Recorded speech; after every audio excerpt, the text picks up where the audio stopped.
Meus irmãos queridos, mais uma vez, graça e paz. Nós vamos abrir a palavra de Deus mais uma vez nessa noite. No Evangelho segundo Mateus, capítulo de número 26. O Evangelho de Deus, o Evangelho da glória de Deus, o Evangelho de Mateus, capítulo 26.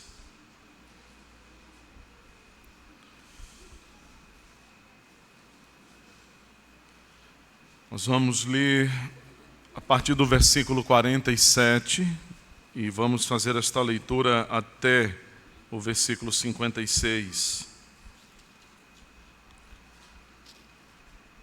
Capítulo 26, Evangelho segundo Mateus, verso 47 em diante, meus irmãos.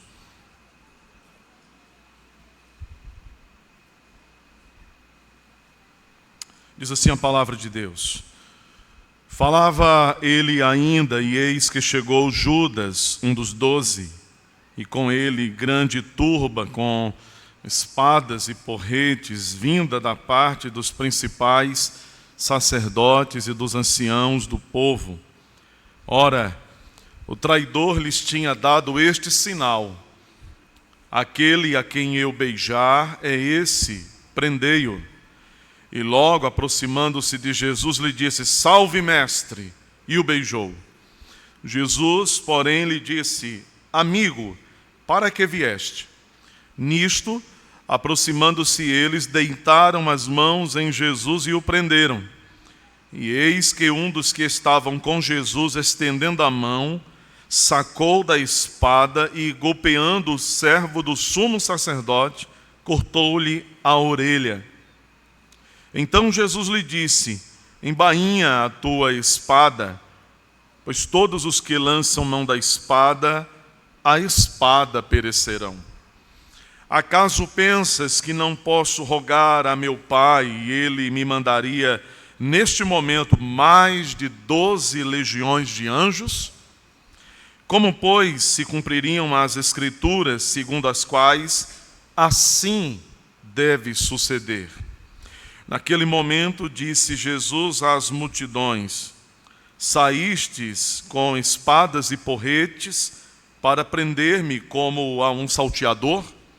Todos os dias no templo eu me assentava convosco, ensinando, e não me prendestes. Tudo isto, porém, aconteceu para que se cumprisse as Escrituras dos profetas. Então os discípulos todos, deixando-o, fugiram. Amém. Que texto esse, não? É de sacudir o coração. Nós vamos olhar para esse texto nessa noite. E o título do nosso sermão dessa noite é o seguinte: o beijo do traidor, a fuga dos amigos e a entrega do Redentor. O beijo do traidor, a fuga dos amigos e a entrega do Redentor. Uma das coisas que nós mais valorizamos, certamente, é o sucesso. Quem não gosta de ter sucesso, não é? A gente valoriza ser bem-sucedido. A gente quer ter sucesso nas coisas. A gente quer ser bem-sucedido nos planos, na execução dos planos. Todos nós desejamos ser bem-sucedidos no casamento, no trabalho, nos relacionamentos em geral, nos estudos. Hoje é dia de prova para a universidade, é o concurso público para a universidade. Muitos jovens passaram o domingo passado à tarde e entraram pela noite. Hoje, mais uma vez, eles estão lutando por uma boa nota, para ter uma boa colocação e terem o acesso a um bom curso em em uma boa universidade, em uma boa faculdade. O que eles querem? Eles querem ter sucesso nisso. Não é ruim pensar assim, não é mal. Nós precisamos nos sentir motivados a obter sucesso, a sermos bem-sucedidos naquilo que nós empreendemos. Sucesso não é uma palavra feia, com certeza não é. Alguém já disse que o sucesso é mais que ter um objetivo. Sucesso é mais do que ter um objetivo. Sucesso é um percurso, é uma jornada cheia de decisões, cheia de atitudes e de inspirações. É uma boa maneira de pensar sobre sucesso. O texto que nós lemos aqui nessa noite, ele é um texto poderoso. Ele tem uma carga de emoção gigantesca. Não dá para ler essa passagem das Escrituras e passar assim, sem sentir algo profundo no coração. A menos que a leitura seja uma leitura muito despretensiosa, muito aquém daquela que se espera ter ao ler um texto como esse. É uma narrativa de parte dos sofrimentos de nosso Senhor. É um texto poderoso. E nada poderia ser mais bem-sucedido do que o que nós podemos encontrar nesse texto aqui, com respeito ao que Cristo precisava fazer, ou parte daquilo que Ele precisava fazer para a nossa redenção. Ele foi muito bem-sucedido em seu empreendimento. Não há como duvidar disso. Ele nos fala, esse texto nos fala sobre como Jesus foi bem-sucedido naquela tarefa. Em seu percurso, em sua jornada, ele tomou as melhores decisões. Ali naquela noite ele tomou as melhores decisões. Ele foi perfeito em suas atitudes. Isso é muito importante. E ao lermos sobre o que se deu naquela noite, naquele lugar, ali naquele jardim, quando nós lemos sobre isso aqui, nós somos profundamente tocados em nosso coração. Eu me sinto profundamente tocado por essa Escritura. Quando eu estava lendo isso e estudando o texto e orando a Deus para que eu pudesse pregá-lo a vocês, eu pude sentir o texto tocar o meu coração. E agora, enquanto eu estou começando a pregar para vocês, eu me sinto profundamente tocado pelo que nós acabamos de ler. Eu espero que você também experimente isso. Que você sinta isso. O momento é difícil. O momento que nós lemos pelo narrador bíblico, descrito aqui, é um momento muito difícil. Ele estava no lugar onde haveria de ser preso, manietado, arrastado, com violência, com agravo, com humilhação, levado para em poucas horas ser crucificado, pregado na cruz e levantado diante dos olhos de uma grande multidão. Ele seria destroçado pela violência dos homens.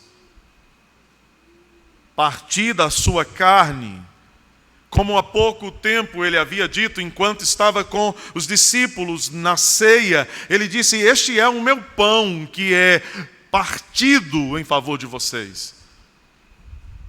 Ele teria o seu sangue derramado violentamente. Ele verdadeiramente é o Cordeiro de Deus que foi pisado, moído. E verdadeiramente pelas suas feridas nós somos sarados. Aleluia. Eu olho para esse texto e eu quero compartilhar com vocês 3 destaques a partir dele aqui nessa noite, para que nós sejamos edificados pela palavra de Deus e muito tocados pela palavra de Deus e transformados pela palavra de Deus, e que as disposições da nossa alma, da nossa mente sejam renovadas por aquilo que nós vamos ouvir nessa noite, que nós possamos nos sentir mais aproximados da cruz de Cristo, do Cristo que morreu por nossos pecados e que ressuscitou no 3º dia para que nós fôssemos aceitos na presença de Deus, justificados pela fé somente. Então, em primeiro lugar, o primeiro destes destaques está nos versos 47 a 50. O sinal do amor se tornou a senha da traição. O sinal do amor se tornou a senha da traição. Sem dúvida, o relato bíblico de como as coisas se desenrolaram até que elas culminassem na morte de Jesus, ela ganha, esse relato, ele se reveste, ele ganha maior intensidade, meus irmãos. Ele ganha uma dose muito considerável de dramaticidade quando nós lemos que o sinal do amor, o beijo do amor, o beijo da fraternidade, o ósculo, se tornou naquela noite a senha pela qual o Filho de Deus seria identificado na penumbra da noite, sob a luz rala da lua. O beijo, o ósculo do amor, o ósculo da fraternidade, da comunhão, seria corrompido naquela noite, ali naquele lugar, transformado na senha, no sinal da traição de Judas para com o Filho de Deus. O beijo na face de Jesus era, na verdade, não uma exclusividade de Judas para com Jesus. Na verdade, o ósculo, o beijo na face, era um costume naquele contexto cultural. Era uma prática vigente naquela época. E ainda é em alguns países do Oriente. E aquele beijo, ele funcionava como o nosso popular aperto de mãos. A gente aperta a mão, dá um tapinha nas costas. Mas lá, naquele momento, naquela cultura, naquele contexto, era o beijo na face. Mas, meus irmãos, notem, para além de um costume meramente social, para além de um costume meramente cultural, o beijo como saudação no contexto do relacionamento de Jesus com os discípulos, aquele ósculo, aquele beijo naquele contexto, naquele relacionamento de Cristo com os discípulos, ganhava um significado muito maior, ultrapassava a sua categoria de cumprimento social. Naquele contexto do relacionamento de Jesus Cristo com os discípulos, o beijo, o ósculo na face, tinha um significado muito mais profundo. Era embrenhado de amor, de consideração, de afeto. Se era comum que as pessoas se cumprimentassem como parte de um ritual social, no contexto de Jesus e seus discípulos, aquele beijo era o beijo, o ósculo do amor entre irmãos. Era o ósculo da fraternidade. Era o beijo que se dava na face de alguém que partilhava da mesma relação com Deus. O apóstolo Pedro, por exemplo, a propósito, quando ele escreve a sua primeira carta, no último capítulo, quando ele está encerrando a carta, capítulo 5 da primeira de Pedro, ele exorta ali os seus leitores, lá do primeiro século, que ainda viviam naquele contexto da prática cultural do ósculo, mas de um ósculo que dentro da comunidade dos cristãos, na comunidade da igreja, na comunidade dos fiéis, era revestido de um significado muito mais do que cultural. E ali, na sua carta, Pedro, ele exorta aqueles ouvintes e possíveis leitores a praticarem o ósculo que ele chama de ósculo de amor.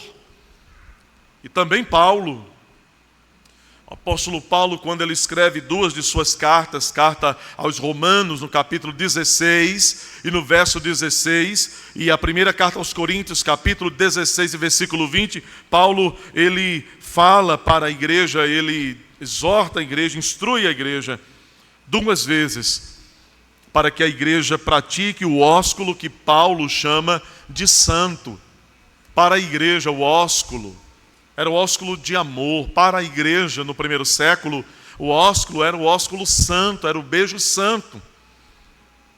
Mas como que algo tão bom, como que algo que é bom, algo que é virtuoso, algo que deve ser apreciado e praticado, se corrompe ou é corrompido e adquire uma finalidade tão controversa, tão ruim assim, como nós lemos no texto dessa noite?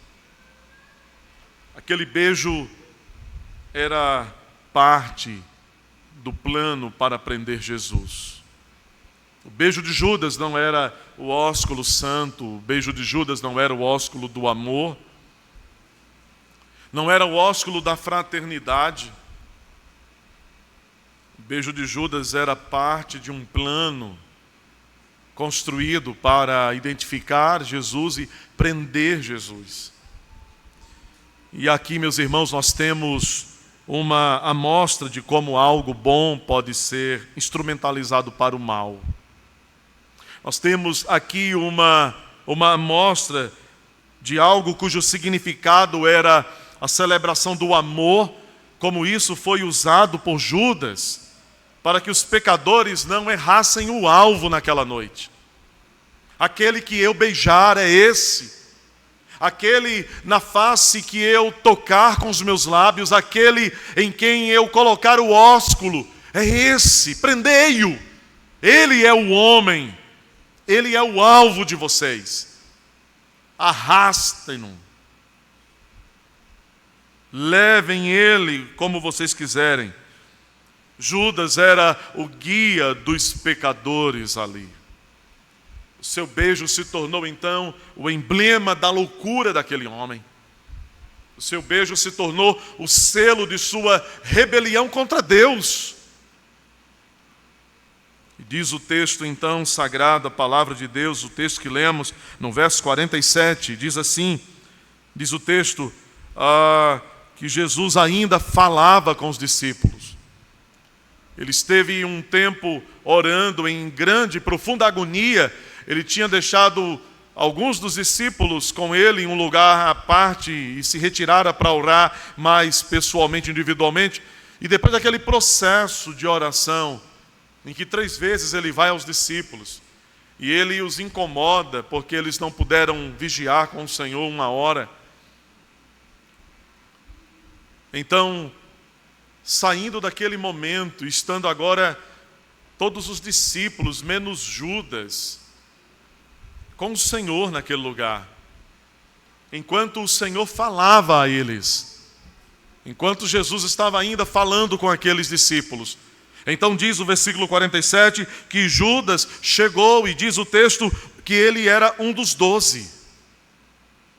E esta informação, meus irmãos, um dos 12 que você tem aqui no texto, essa informação parece quase sempre passar assim um tanto despercebida por nós quando lemos essa escritura. Ele era um dos 12. Enquanto Jesus falava, chegou Judas, um dos 12. E às vezes a gente olha para isso e a gente não percebe que quando o autor bíblico ele escreve que ele é um dos 12, é porque para ele não bastava dizer que Judas estava ali, ou que Judas havia chegado ali. Não bastava dizer o nome do homem que havia chegado naquele lugar e havia beijado a face de Jesus. era preciso também dizer que ele era um dos 12. E nós devemos notar aqui uma ênfase interessante, muito importante. Ele era um daqueles mais próximos de Jesus. O narrador bíblico, ele quer que a gente olhe sob essa perspectiva. Judas, que vai trair Jesus, é um dos mais próximos de Jesus, é um daqueles que compõem o colegiado dos mais próximos do Senhor. Isso coloca uma carga emocional muito maior naquilo que a gente pode ler sobre a traição do Filho de Deus. Ele não era um estranho inconformado com Jesus, ele era um dos 12. Ele não era um dos oponentes do caminho, era um daqueles que estava assentado à mesa com Jesus muitas e muitas vezes. E que estivera há poucas horas naquela Páscoa e naquela primeira ceia em que ele mais uma vez falou de sua morte. Dizer que ele era um dos 12 coloca uma grande ênfase no pecado de Judas. Reforça o peso do pecado de Judas. Enfatiza quão hediondo foi o ato de Judas. Quão terrível foi o pecado dele. E as palavras de Jesus no verso 50, elas confirmam exatamente isso que nós estamos falando. Porque quando ele é beijado, quando Jesus é beijado, no versículo 50, ele então diz, amigo, para que viestes? Para que viestes? E a palavra amigo aqui, note você, a palavra amigo aqui não deve ser entendida como significando alguma coisa mais do que companheiro. Alguém que participa de um tipo de relação, tem uma proximidade. Na verdade, o que Jesus estava dizendo quando ele disse, amigo, para o que viestes, é exatamente isso, mais ou menos isso que Jesus estava dizendo. Judas, você está associado a mim, Judas.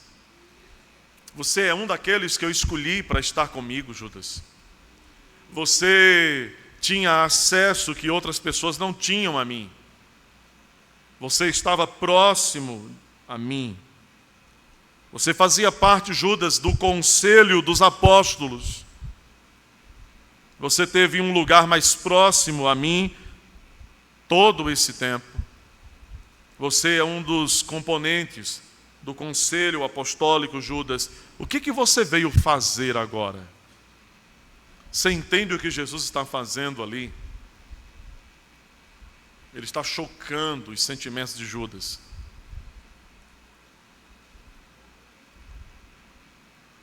Ele está derrubando toda e qualquer ilusão que Judas podia ter assentado, construído em seu coração para chegar até onde ele chegou. Ele está dizendo, Judas, você é alguém que senta à mesa comigo. A palavra amigo aqui que Jesus diz, essa palavra no texto, ela não quer dizer que Jesus via Judas como alguém que estava conectado a ele pela fé, ou que entre eles havia qualquer relacionamento salvador. Como eu disse, a palavra amigo aqui, ela não deriva da palavra filéu. Ela não tem a sua raiz no amor fraternal. Mas a palavra amigo aqui, ela expressa apenas um contexto de relação, de relacionamento, de proximidade entre aquelas pessoas. Então, amigo aqui não significa, não tem a ideia de que Judas tinha algum relacionamento de fé verdadeira com o Filho de Deus. Ou que ele tinha experimentado algum tipo de novo nascimento, ou que ele tinha sido regenerado em seu coração. Verdadeiramente não. O que está estabelecido aqui com estas palavras é que, embora Judas tivesse um lugar de proximidade, embora ele tivesse um lugar entre os 12, embora ele pudesse assentar próximo de Jesus, ele era, na verdade, como um lobo entre as ovelhas. Embora ele tivesse o título de apóstolo, Contudo, ele não era um verdadeiro discípulo. Erram aqueles que pensam que Judas era um crente que se desviou, um salvo que perdeu a salvação, porque absolutamente não é isso. Na verdade, a Escritura diz que Judas, ele sempre foi o filho da perdição. Sobre nenhuma outra pessoa na Escritura é dito tal coisa. Não há nenhum outro homem em toda a história do mundo, não há nenhuma outra pessoa nas Escrituras que é chamado de filho da perdição. Isso é muito sério. Ele não se tornou filho da perdição em algum momento do curso da vida, da proximidade com Jesus. Ele não é alguém que começou bem e terminou mal. Judas não é um salvo que se perde. Judas é o filho da perdição. Seu coração nunca fora transformado, a sua mente nunca fora renovada. Ele era um dos 12, o traidor do Filho de Deus. Em segundo lugar, esse texto no último verso, 56, verso parte B, nos oferece um segundo destaque aqui. O abandono dos amigos. Veja você, o último versículo que nós lemos, 56, a parte B, então diz o texto: então os discípulos todos, deixando, fugiram. É assim que termina essa seção do texto. Então perceba você que ainda que o texto nos fale da tentativa de um daqueles verdadeiros amigos de Jesus, de um discípulo verdadeiro, de um apóstolo verdadeiro, ter tentado defender Jesus, porque é isso que vai acontecer agora. Depois do beijo da traição, depois do sinal da traição, quando os homens se aproximam do Filho de Deus, com tochas e porretes na mão, cheios de ira e de vigor, de força, de violência, Pedro puxa a sua espada da bainha, ele tira a espada. João, no capítulo 18, diz quem era este, um dos 12, um dos que estavam com Jesus, que partiu em defesa de Jesus, e João diz, Pedro é a pessoa. Pedro tira a sua espada. E Pedro então, ele corta com um golpe a orelha do servo do sumo sacerdote. Mas eu quero que você perceba uma coisa, que não há motivo para nós duvidarmos aqui de que a intenção de Pedro não era cortar a orelha dele, mas a cabeça daquele homem. Ele dá um golpe, mas a conclusão que nós chegamos é que Pedro não era tão bom com espadas quanto ele era tão bom com redes. Ele era um pescador muito melhor do que um manejador de espadas. Naquele momento, naquela situação, Pedro tira a espada e ele parte na defesa de Jesus. E pelo modo, meus irmãos, como o texto ele foi escrito, pela maneira como o narrador, como o texto se desenvolve a partir do versículo 51 até a parte B do verso 56, tudo parece indicar agora que a frustração em não poder efetivamente proteger Jesus e livrá-lo daqueles inimigos acabou produzindo no coração deles, dos discípulos, um profundo senso de incapacidade que se transforma num medo dominante na alma. Pedro tenta livrar Jesus, mas a verdade é que diante da sua incapacidade de fazê-lo, a incapacidade gera medo. E o texto diz então agora que eles fogem, eles saem correndo, todos eles abandonam a Jesus naquele lugar. Se você voltar lá no versículo 31 desse mesmo capítulo, Jesus, ele cita as palavras do profeta Zacarias, lá no capítulo 13 de Zacarias, Zacarias falou e Jesus repetiu isso aos discípulos naquela noite, dizendo o que haveria de acontecer logo mais. Ele disse: ferirei o pastor, e as ovelhas do rebanho ficarão dispersas, afugentadas. Elas fugirão, elas ficarão sem guia. Jesus estava falando dele, Zacarias estava profetizando acerca do que haveria de acontecer com Jesus. Ele é o bom pastor das ovelhas. O pastor seria ferido. As ovelhas do rebanho ficariam dispersas, afugentadas, amedrontadas. A frustração de não poder livrar Jesus, a frustração de não poder proteger Jesus, gera um senso profundo de incapacidade que se converte em medo avassalador, e agora a única coisa a fazer é fugir daquele lugar, para não ter, quem sabe, o mesmo fim do Mestre querido. Pedro não seria o paladino de Cristo absolutamente. Ele não seria o cavaleiro destemido com a espada na mão que livraria Jesus.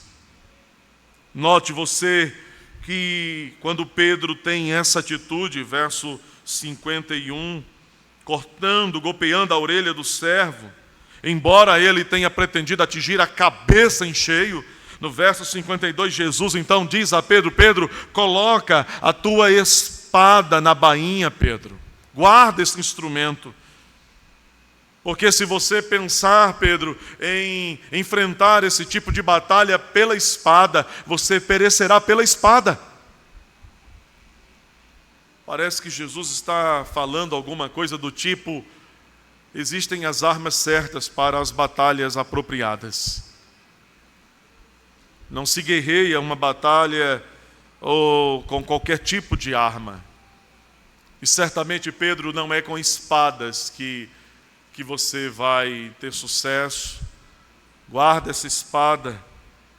Aquela não era uma batalha, meus irmãos, absolutamente para ser enfrentada pela espada. E a fuga dos discípulos mais íntimos do Senhor, os apóstolos, não aconteceria antes da tentativa deles livrarem o Senhor, protegerem o Senhor. Mas Jesus, ele estava, naquele momento, recusando a oferta de Pedro de protegê-lo pela espada.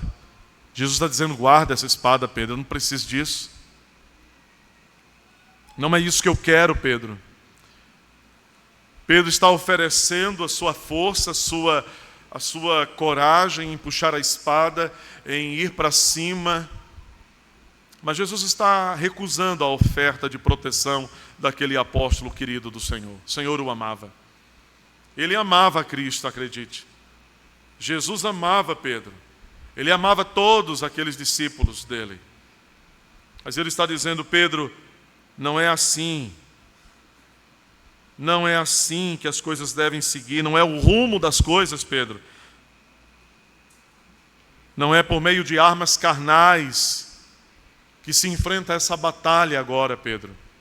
Esta é a hora das trevas, disse o Senhor Jesus. Esta é a hora do poder das trevas.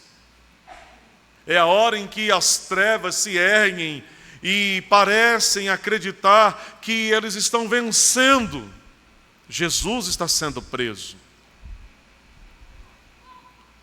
Vocês se lembram como Jesus, ele protegeu os seus discípulos da fúria de Saulo, quando Saulo estava indo pelo caminho de Damasco para prender os discípulos e arrastarem eles de volta para Jerusalém e metê-los no cárcere e até, quem sabe, ordenar a morte de muitos deles? Vocês se lembram como Jesus protegeu aqueles discípulos da ira e do ódio de Saulo de Tarso? Ele não mandou que os discípulos se armassem com espadas e pedras e eles fizessem um motim, um enfrentamento e fossem com toda a violência e força contra os seus algozes. Não, o Senhor não fez isso. Ele veio no caminho de Damasco, ele apareceu para Saulo.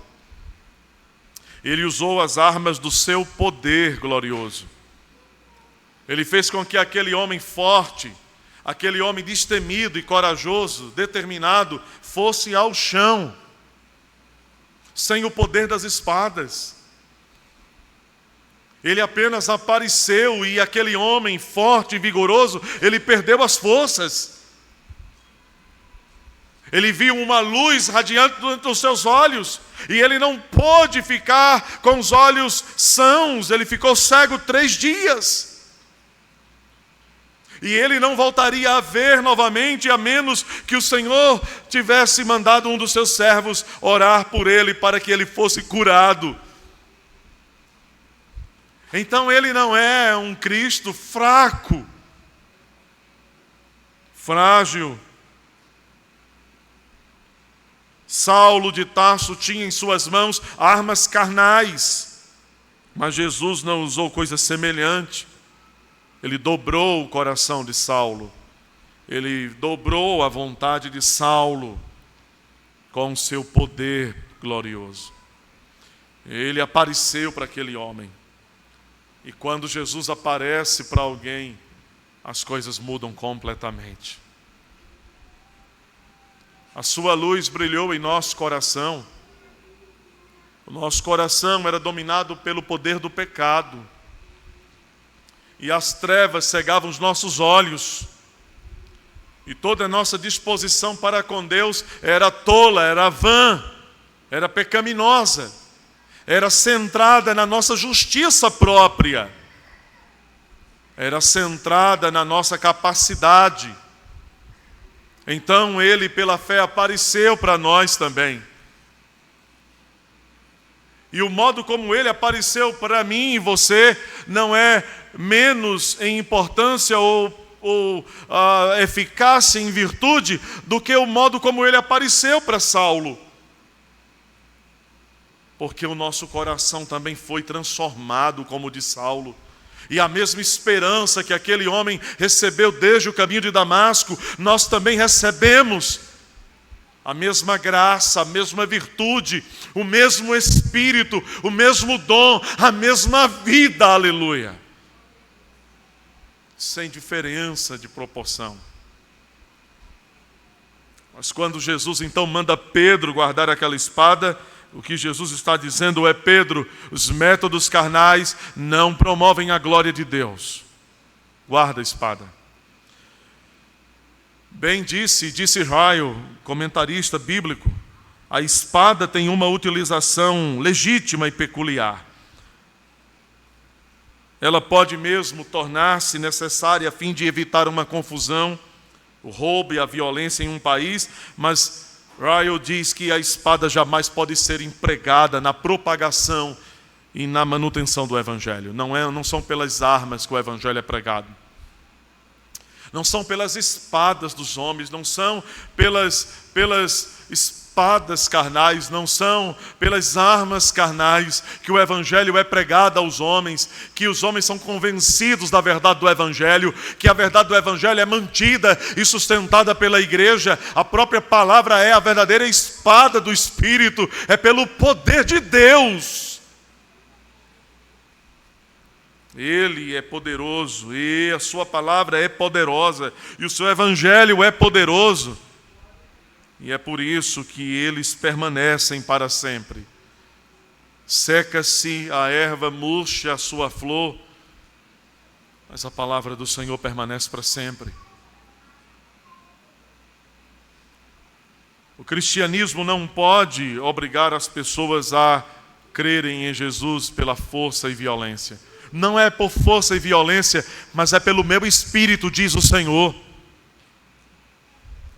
Lembrando ainda das palavras do apóstolo Paulo em 2 Coríntios capítulo 10, e no versículo 4, Paulo diz assim: porque as armas da nossa milícia não são carnais, sim, poderosas em Deus.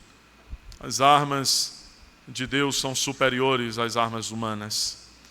As armas poderosas em Deus são mais potentes do que os canhões da Rússia e dos Estados Unidos da América. Certamente As armas de Deus são mais eficazes do que o poderio bélico da China e da Coreia do Norte. Meus irmãos, certamente as armas de Deus são poderosas, elas não são carnais, elas não falham, elas são eficazes, elas são poderosas. Poderosas em Deus para cumprir a vontade de Deus. Na fragilidade, na incapacidade, na frustração de poder proteger Jesus, o que aqueles discípulos fazem? Eles fogem do cenário, eles correm dali. E aquele que estava sendo traído por um dos seus 12, aquele que estava sendo traído por um daqueles que estava próximo dele, agora se vê abandonado pelos seus discípulos, pelos seus apóstolos. Que situação é essa? Mas isso nos leva ao terceiro destaque desse texto, versos 53 e 54. E aqui nós temos a deliberada oferta de si mesmo. Versos 53 e 54 falam da deliberada oferta do Senhor Jesus. Ele oferta a si mesmo, diz o texto. Depois de mandar Pedro guardar a espada, verso 53, Jesus diz: acaso pensas que não posso rogar a meu Pai e Ele me mandaria neste momento mais de 12 legiões de anjos? Como, pois, se cumpririam as Escrituras segundo as quais assim deve suceder? Então note você que a tentativa ousada de Pedro em defender Jesus não era inútil somente porque certamente Pedro não seria capaz de enfrentar toda aquela multidão, toda aquela turba violenta que fora prender Jesus. Não.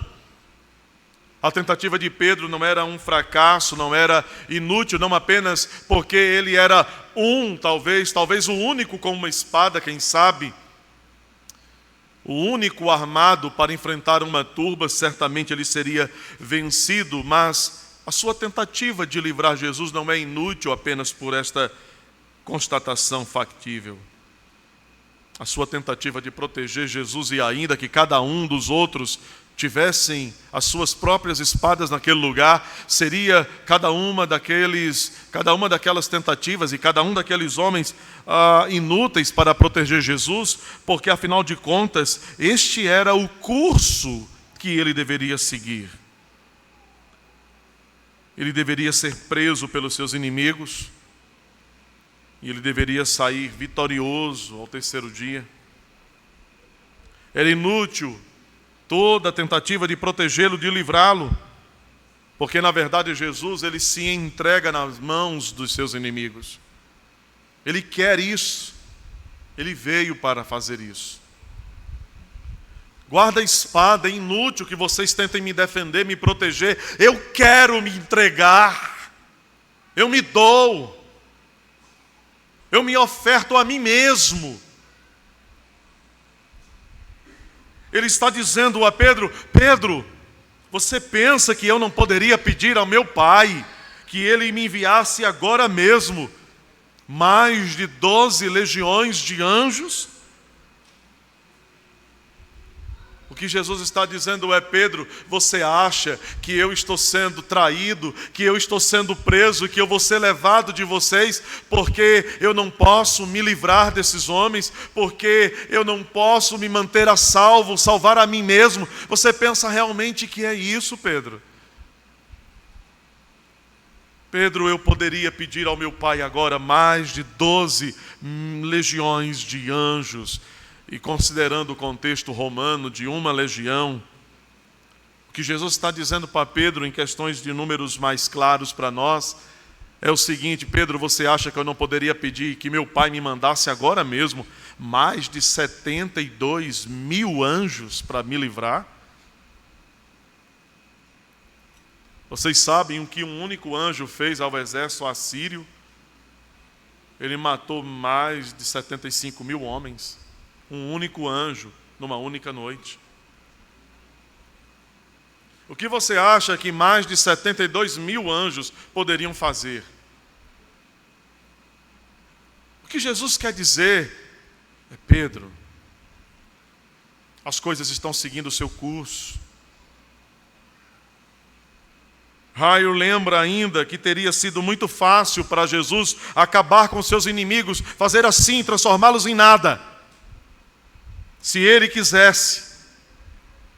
Aquele que disse aos ventos: aquieta-te, aquele que disse ao mar: acalma, aquele que multiplicara pães e peixes para alimentar uma vastíssima multidão, aquele que transformara a água em vinho, aquele que trouxera dos mortos, os mortos à vida, aquele que abrira os olhos aos cegos, aquele que fizera aleijados andar, ele não poderia se livrar dos seus inimigos? E o que ele está fazendo então? Verdadeiramente, se ele quisesse, ele poderia. Mas então por que ele não fez? Porque ele se deixou ser preso, porque ele se entregou para ser preso, porque ele se submeteu voluntariamente à vontade dos seus inimigos. Por que ele fez isso? Porque ele quis isso. Afinal, por quê? Ele fez isso porque esta era a vontade de seu Pai. Ele está, antes de submisso ao ódio dos homens e à vontade dos seus inimigos, ele está submisso à vontade amorosa de seu Pai nos céus. Ele veio para glorificar o seu Pai.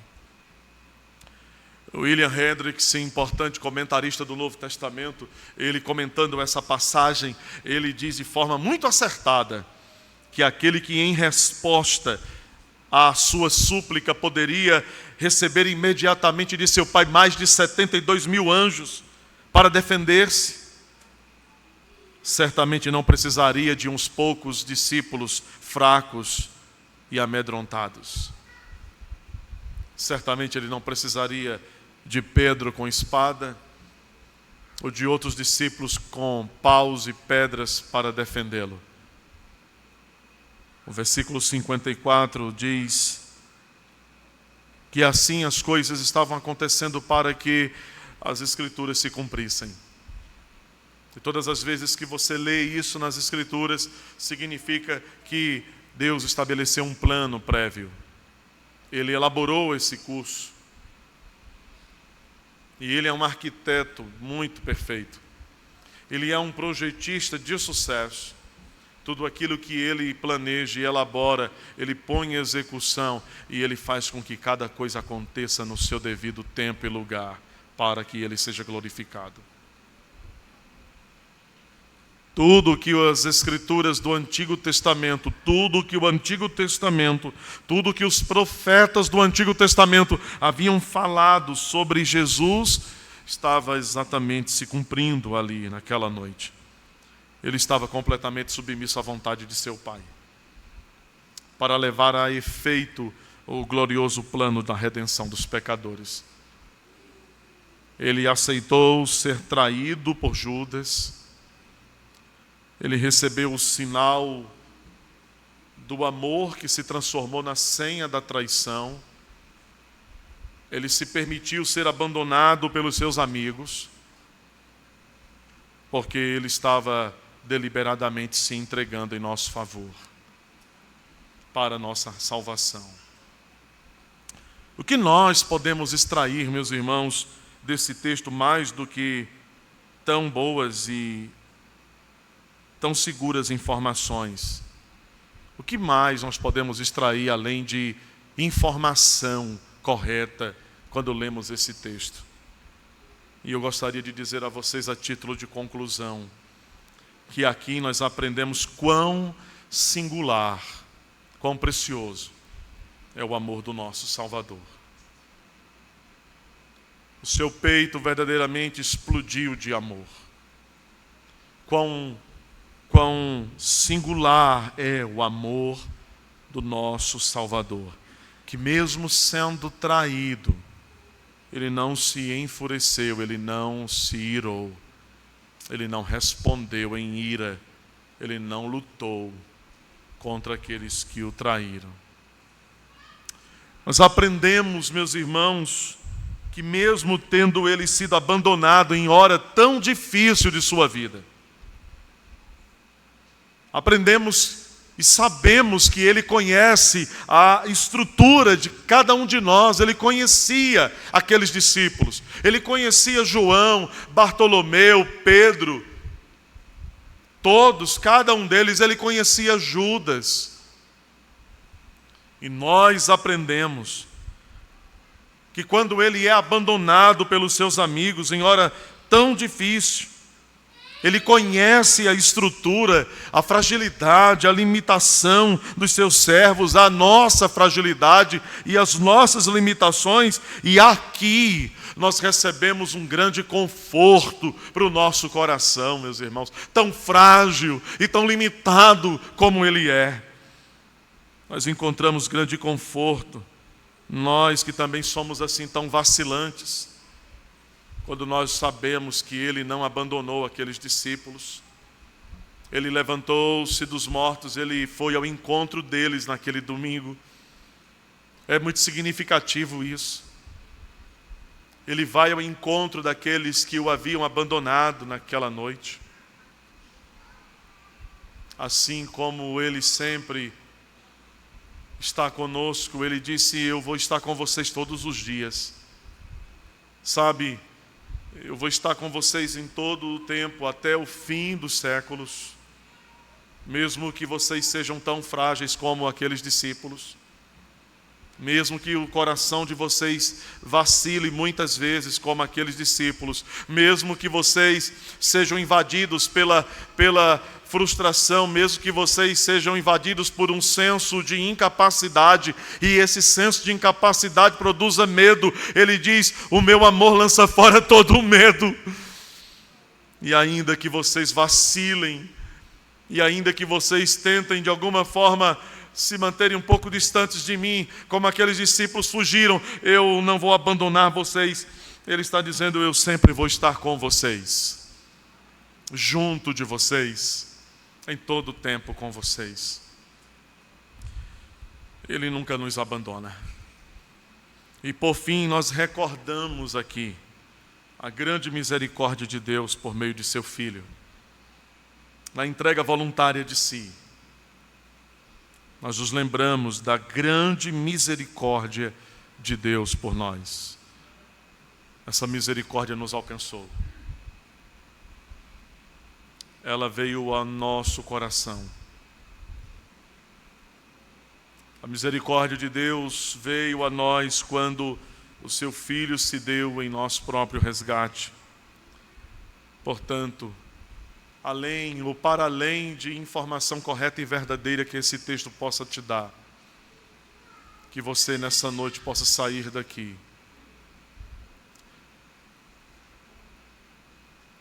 tomado por uma profunda convicção da sua valiosa salvação que Cristo deu a você e a mim.